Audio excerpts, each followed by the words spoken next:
Wa kana radhiyallahu anhu yaqul fi ma'na qawli ba'dihim yasilul waliyyu ila haddin yaskutu 'inda at-taklif al-murad bihi sukutul kalfa lil a'mal wa masyaqqatiha min babi arihna biha ya Bilal.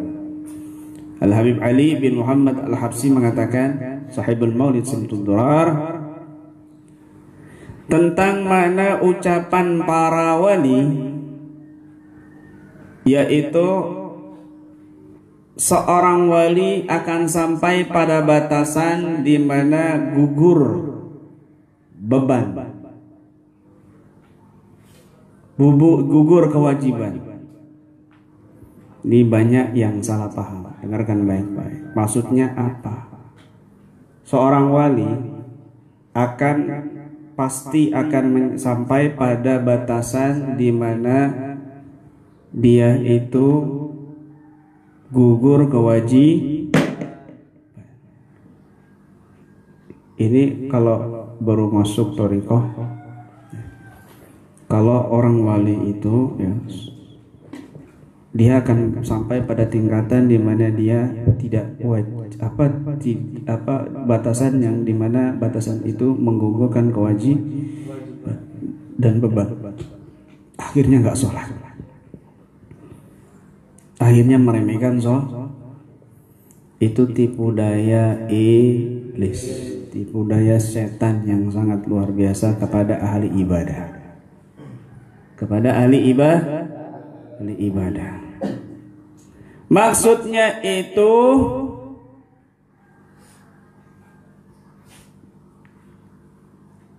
gugur dari rasa beban, gugur dari rasa kewajiban, seperti Nabi SAW mengatakan, arih Nabi ya Bilal. Nabi sumpah, akhirnya manggil Bilal, Bilal hibur hatiku dengan sholat. Akhirnya Bilal ini adzan.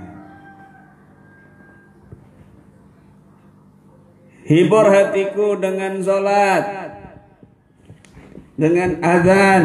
Maka Bilal adzan, maka hati Nabi hilang sumpahnya, gelisahnya, galaunya. Artinya apa? Sholatnya itu sudah jadi penghibur Nabi.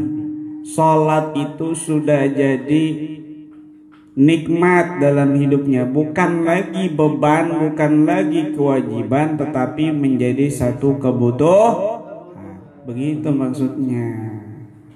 Jangan disalahpahami ucapannya orang-orang soleh itu.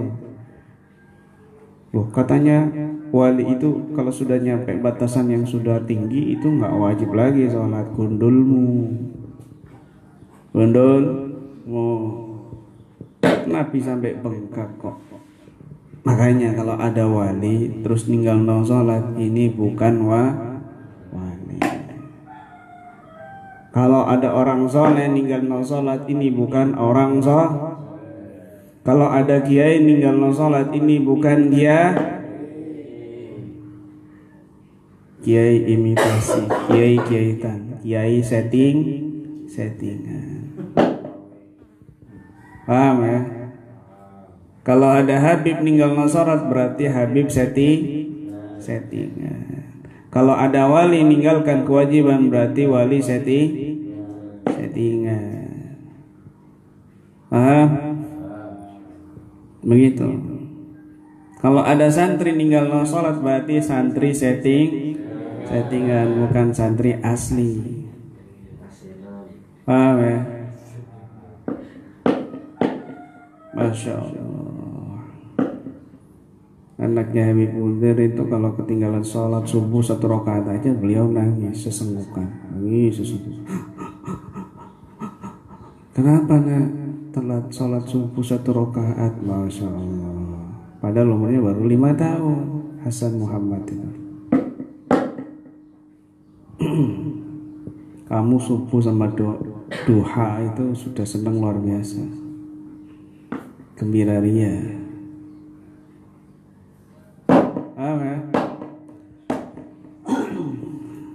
Jadi jangan sampai ada yang meyakini bahwa jadi wali besar itu kewajibannya gugur. Itu bohong, itu hoax, itu dusta. Ada kondisi, ya, ada kondisi di mana dia nggak wajib sholat. Ada. Nah, itu ada ijazah khusus. Ada ijazah khusus. Paham ya? Ada ijazah khusus, kalau dijazahkan itu kamu nggak wajib sholat. Ya, mau? Ya, itu gendeng. Kalau saya ijazahkan kemudian kamu gendeng, berarti kamu itu nggak wajib sholat. Paham ya? Orang gendeng wajib sholat tak? Kalau kamu tidak mau sholat gendeng, paham kan?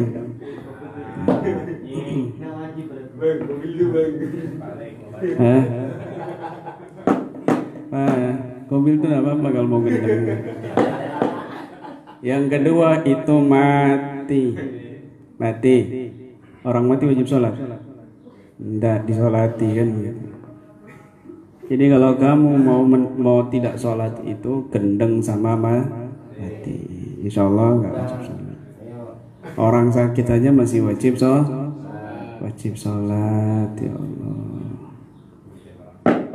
Jadi kalau kamu lihat orang bisa terbang, jangan heran, burung bisa terbang. Kalau kamu bisa lihat orang jalan di laut, di air, ikan bisa, kayu bisa, lempar kayu bisa kok dia, tidak tenggelam. Paham ya? Apa bedanya? Kayu malah tidak punya akal kok. Kamu kan punya akal. Burung juga bisa terbang di udara. Lihat dulu kalau dia hebat sakti. Lihat dulu dia melanggar syariat tidak, sholatnya gimana gitu. Enggak sholat wis tinggal. Bahaya. Kalau dia istiqomah itu baru. Wali saja itu tidak mau kalau ngeluarin karamah itu nggak mau, karena li'annal karamah haid, kata seorang ulama itu karamah itu haid, menstruasi. Paham ya? Kata para wali itu karamah itu justru menstruasi.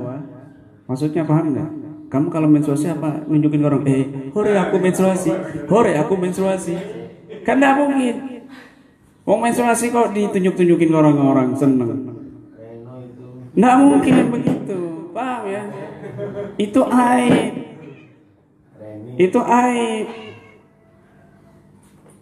Karomah ditunjuk-tunjukin, nih saya dapat karomah begini. Tidak, itu aib. Ya, menstruasi. Karamah itu menstruasi, jadi sembunyiin begitu. Para wali nggak mau nampakin karamah kamu. Waduh, jatuh sumur ndak luka aja, heboh. Kayaknya kayak ini wali. Buktinya saya jatuh sumur, nyemplung jatuh, ndak sengaja jatuh, tapi saya nggak luka sama sekali. Wah, saya wali. Bukan dah wali, tumpes kamu namanya. Bukan wali, wali tumpes. Jatuh di sumur kan begitu. Ya Allah.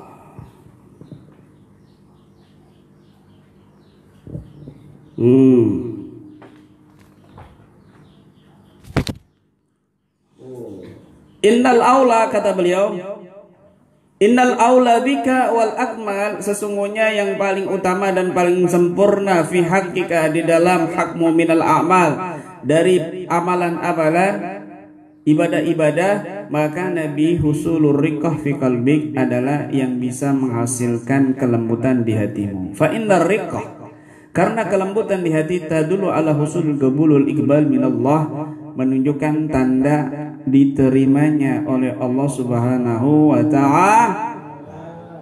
Kalau kamu beramal amalan soleh terus sampai membuat hati kamu jadi lembut, itu tanda amalan kamu diterima oleh Allah Subhanahu wa ta'ala.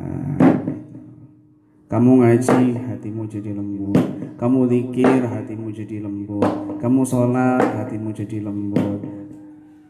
Kamu rotipan tawasul, hati kamu jadi lembut. Ini berarti diterima oleh Allah Subhanahu wa ta'ala. Itu yang harus kamu perhatikan.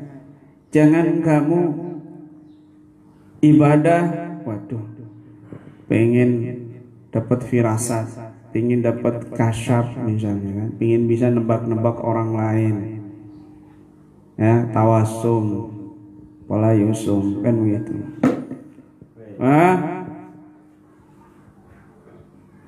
Saya mau bikin supaya saya bisa nebak hati teman-teman saya, karena mereka sering bohongin saya. Paham ya? Hidup kamu penuh kedustaan. Paham ya? Jangan sampai. Yang penting kamu ibadah itu membuat hati kamu jadi bersih, jadi lembut. Saya kok baca zikir kok jadi ngamuk-ngamuk. Waduh, nggak benar niat kamu berarti. Saya kok baca wirid ini kok malah emosian, berarti nggak benar kamu niatmu. Begitu loh. Hoi. Pak. Begitu. Niatmu karena Allah, lembut hati kamu. Pak. Saya kok baca amalan ini dari Kiai Fulan, wah malah panas, berarti nggak benar, ada jin di badan kamu. Terus zikirnya kamu salah. Waduh, zikirnya nggak benar itu. Kenapa? Saya baca zikir itu panas badan saya. Bukan panas, setanmu yang kepanasan di dalam. Begitu. Itu. Terus lanjutin sampai keluar keringat atau muntah, ya, atau keluar kotoran. Terus sejuk zikirnya, wiridnya, begitu. Saya baca sholawat kok malah budek, emosian. Ya bukan sholawatnya yang salah, kamunya yang nggak benar. Niatnya apa dulu kamu baca sholawat, begitu loh. Terus ambisi apa kamu baca sholawat, begitu loh. Oh, ingin ketemu Nabi, oh bagus, lembut hati kamu.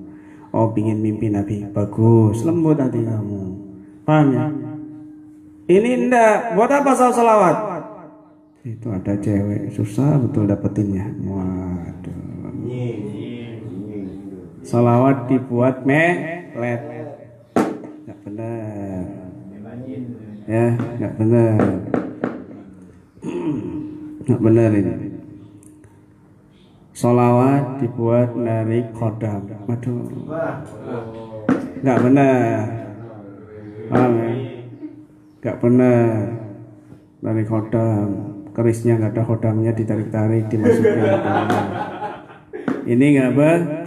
Nggak benar. Oh ya. Tuh. Padahal bukan khodam yang masukkan gitu.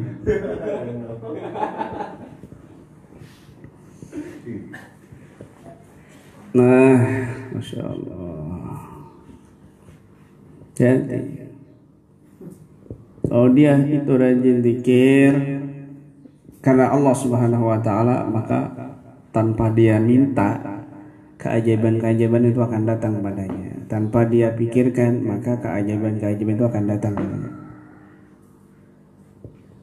Nggak usah dia macam-macam niatnya, pingin itu, pingin ini, nggak usah. Ya, Al-Imam Alwi bin Al-Fiqih Muqaddam, waktu kecil itu beliau itu sering disuruh ngambil potong kayu buat pasak.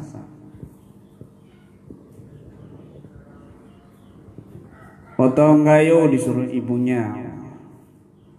Tapi setiap beliau keluar bawa golok, ya, bawa parang, mesti selalu kosong tangannya, cuma bawa parang aja. Masih kecil. Disuruh lagi besoknya cari kayu bakar, pulangnya kosong juga, nggak ada kayu bakar. Akhirnya ditanya sama ibunya, sama keluarganya, malaka lam ta'ti bi syai'in minal ghadab, Kamu ini selalu, saya suruh ini selalu kok enggak bawa kayu. Kenapa? Apa jawabnya beliau? Inni kullama hamamtu bi qat'i syai'in minhu wajadtuhu yadhkurullaha fayamna'uni min dhalik. Karahiyata qat'i syai'in yadhkurullah. Aku ini masih kecil ini. Umur 7 tahun, mungkin 8 tahun, 9 tahun. Aku ini, Bu, kalau mau motong kayu itu mesti kayunya aku dengar berzikir kepada Allah Subhanahu wa ta'ala. Jadi aku enggan memotong sesuatu yang berzikir kepada Allah. Enggak mau. Itu bisa kedengaran sesuatu itu berzikir. Subhanallah. Kata Allah Subhanahu wa ta'ala dalam Al-Qur'an, "Wa in min syai'in illa yusabbihu bihamdihi walakin la yafqahuna tasbihahum walakin la tafqahuna tasbihahum." Kata Allah, sesungguhnya segala sesuatu itu bertasbih kepada Allah Subhanahu wa ta'ala, akan tetapi kamu enggak paham suara tasbih mereka. Ini Allah sendiri yang berfirman dalam Al-Qur'an, "Wa in min syai'in illa yusabbihu bihamdihi walakin la tafqahuna tasbihahum." Sesungguhnya segala sesuatu itu bertasbih kepada Allah Subhanahu wa ta'ala, berzikir, tetapi kamu nggak paham tasbih mereka. Jadi segala sesuatu itu, pohon, batu, tanah, bunga, binatang, apapun itu semuanya berzikir. Segala sesuatu itu berzikir, mengagungkan Allah, mensucikan Allah, itu segala sesuatunya. Sampai didengar oleh beliau Al-Imam Faqihil Muqaddam, Al-Imam Alwi bin Faqihil Muqaddam, Sayyidina Alwi Al-Faqihil Muqaddam yang sering kita tawasuli di buku Maslak. Karamahnya sejak kecil dia sudah bisa mendengar segala sesuatu berzikir kepada Allah. Begitu. Masya Allah. Jangan kita zikir ini ada sesuatu daripada urusan duniawi. Jangan, karena itu bisa berbahaya. Wa ana radhiyallahu anhu yaqul innal qusya'rirata fil jildi minal insan tadullu ala annahu hadiruhu syai'un minal arwah hadarahu syai'un minal arwahil ghaibiyah min nahwil malaika wal hadir aw min rijalil ghaib.